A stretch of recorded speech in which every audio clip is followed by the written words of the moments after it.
Who was Mr. Kingsbury last year? It was a man named Robert Cadleck.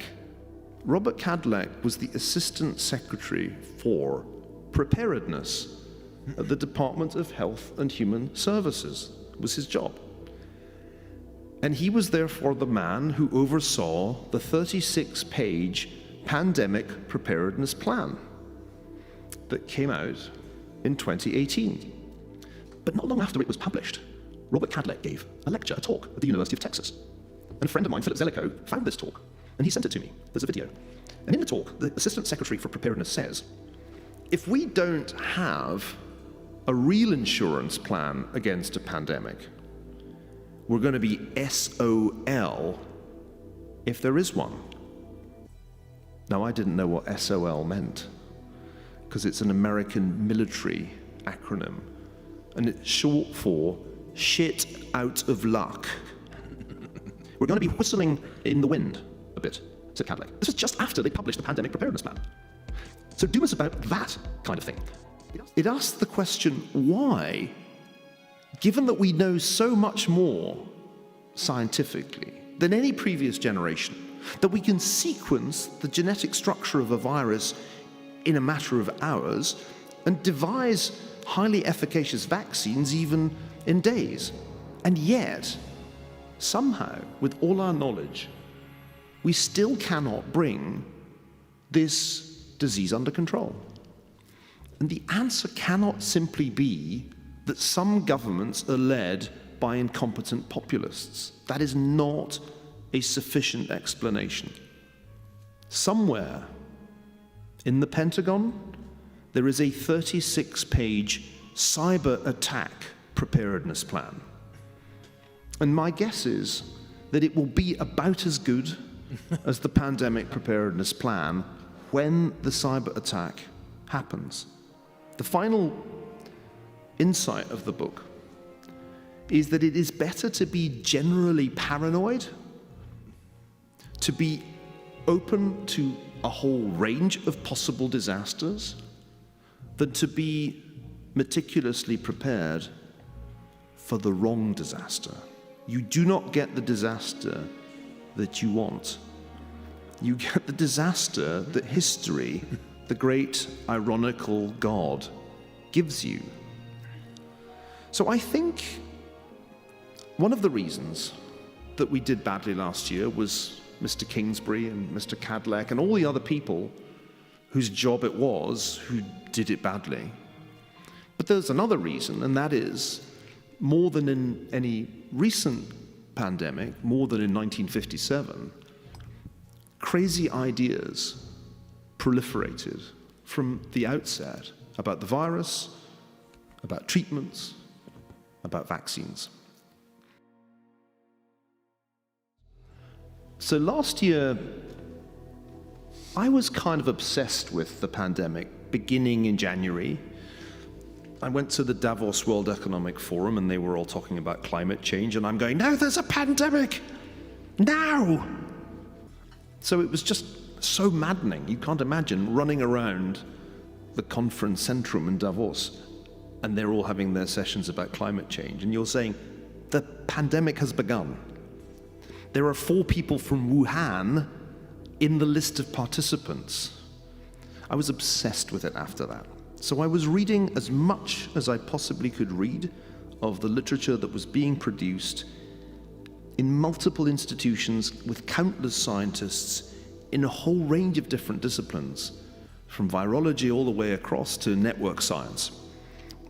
It was deeply impressive. I want to say that the thing that gives me hope when I think about the world is that this was possible, this huge decentralized effort, highly decentralized, by scientists working in multiple institutions and disciplines to figure it out. And the constant need to update your view on a daily basis as new studies came out, the spectacle of theories being cast aside. Remember the weather theory? The weather theory had a good run back in about March, April, and then it fell apart. So no, there is definitely no such thing as the science. There are sciences, and I passionately believe in the scientific method, I think, in fact, historians should do their best to use the scientific method. But the idea that there's some settled science, especially about a new problem, that's an illusion, and a very unhelpful one, because I think it's asking for another kind of magical thinking. Do you believe in the science? I mean, that's a religious injunction. Believe in the science. No. You're not supposed to have faith. You're supposed to have skepticism. And we've lost sight of that. And I think as a result, magical thinking has won in the minds of the general public, certainly in the United States. Let's talk about the Asian flu in 1957. You already mentioned. People deal completely different with this flu. What did they do? They produced songs, and they didn't lose their sense of humor in the 1950s. Why? It's a different world. I went back to 1957 in my time machine, and it was just astonishing. There was a rock and roll song released well into the pandemic in the United States called The Rockin' Pneumonia and the Boogie Woogie Flu. And it was quite a successful single. It's actually quite good. It's worth a listen. You can get it on iTunes.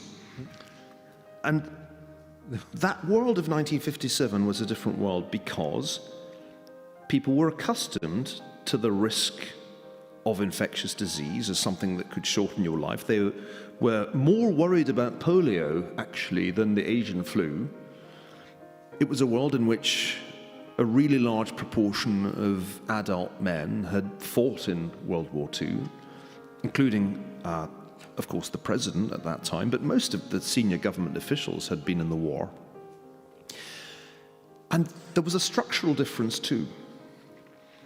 You could not really work from home in 1957. I mean, it just wasn't really an option for almost anybody. Maybe a handful of people, maybe the poets were able to carry on, but you actually couldn't work from home in just about every occupational category. So nobody could do a lockdown in 1957. It wasn't even discussed. There was a discussion of how quickly you could get a vaccine, and they did it amazingly quickly. There's a fantastic bunch of heroes in this book. Books need heroes. And my heroes are not like the heroes in the Marvel movies, which I hate. My heroes are always smart and not very muscular. And the hero that comes up in 57 is Morris Hillman. And Morris Hillman was this Montana vaccine genius. This guy in his career produced an enormous number of the vaccines that we still use. And he got the vaccine for the Asian flu in about 3 months. They got it into people's arms incredibly quickly. So 57 is a different world in so many respects, but one of them that I love is Morris Hillman's way of running his laboratory. Now, I don't know what it's like in Germany these days, but in the United States, if you're working in a government laboratory or a university, you have to be very careful about how you treat people. You've got to be very sensitive and make sure that they feel safe. But Morris Hillman, to try and encourage people to work well at his laboratory, would show new hires shrunken heads. He would pull out these shrunken heads and say, these are the people who failed at my lab. Can you imagine anybody doing that today? At Harvard? So it was a different world in so many ways, Jörg, that it's almost as if, although geographically it's the United States, it's as if the culture has completely changed. And I found that a particularly exciting part of the book to write because our attitudes towards death have changed so much. And they seemed, by comparison, more pragmatic about the risks that they were running. And remember, the Asian flu actually caused higher excess mortality, higher mortality than expected, amongst teenagers than amongst elderly people. So it wasn't just like in our pandemic that the elderly were mostly the victims. That wasn't true in the Asian flu. And yet there was a sense that this was just life, and one had to get on. And that's why nobody remembers 1957-58, because it had no economic consequences, no political consequences. It had no consequences beyond the excess mortality that happened. So yeah, I think it's very helpful to compare the two cases. Not that I'm saying they're the same, they're not. But it is the nearest thing of all the pandemics in history. 57-58 is the nearest thing to COVID as far as I can see, and therefore it is a worthwhile comparison, a better one than 1918, which was so much worse. That wasn't really possible for two reasons. One I've already given. We had an option that they didn't have. We had the option to say, okay, what if we shut everybody in their homes and stop them going to work? Which was never an option in 57. The fact that we had that option is important. It was the option that Niall Ferguson, by the way, I should explain, I am not that Niall Ferguson. The guy at Imperial College, the epidemiologist, that's not me. He was the one who said, we need to lock everybody down until the vaccines are available. That was what his March 16th report actually said. And last year, rather earlier this year, he gave an interview in which he said, we weren't sure if we could get people in a democracy to accept those Chinese methods. But we were able to. Now, I felt at the time, and I mean at the time because I was very angry about that report, that he and his colleagues were gravely underestimating the economic and other costs of what they were going to do. And they were also missing, and had been missing since January, a much better strategy, which was the strategy in Taiwan and South Korea. So the lockdowns were a last resort. They were enormously economically disruptive. It's not that we had an alternative to just let it rip. And that never really existed. Because even in those parts of the world, like Sweden or parts of the United States, that really didn't do tight lockdowns, people's mobility drastically declined. So this is a very interesting point that my colleague at the Hoover Institution, John Cochrane, made. Cochrane said, people will adapt their behavior as data come in about illness, hospitalization, and death. And they did. The worse the news was, the fewer trips people made to stores, and we can trace this in Google and Apple mobility data. So, interestingly, even where there were very light restrictions, people hugely reduced their mobility. And again, we were able to do that. In 1957, there was no Amazon. In 1957, people didn't have the option of, let's just not go out.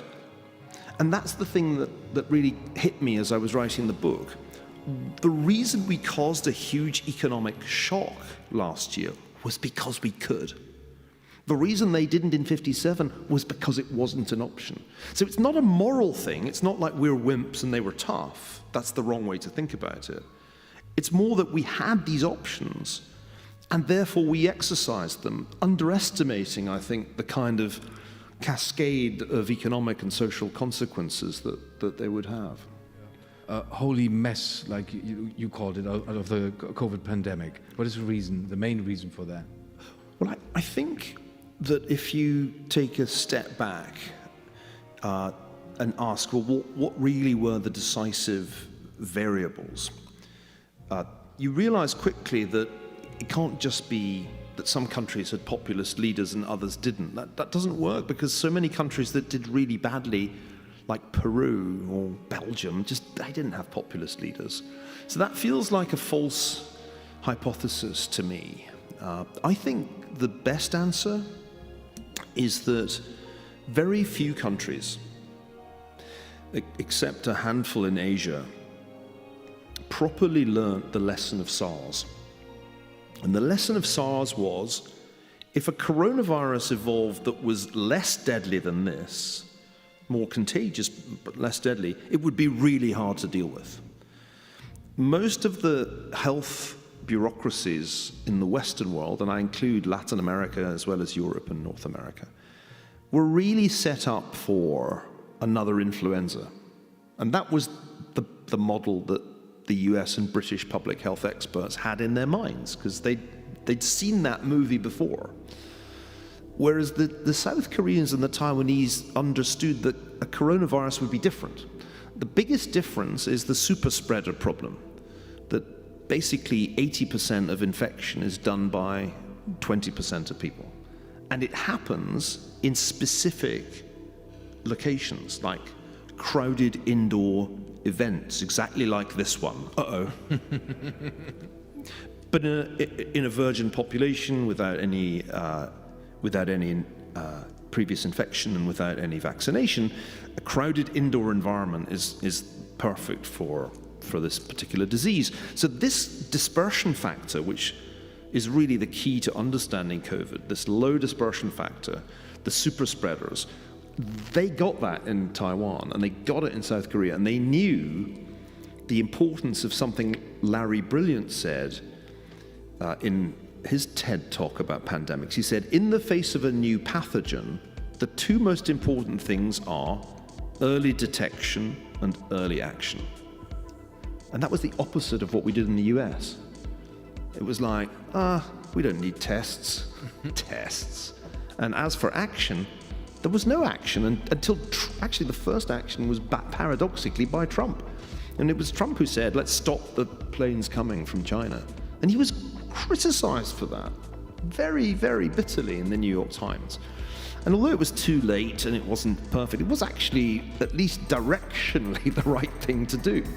If we'd been able to stop people flying from Wuhan in around about January the 6th, it really would have made a huge difference. By the 23rd or 31st, it was too late.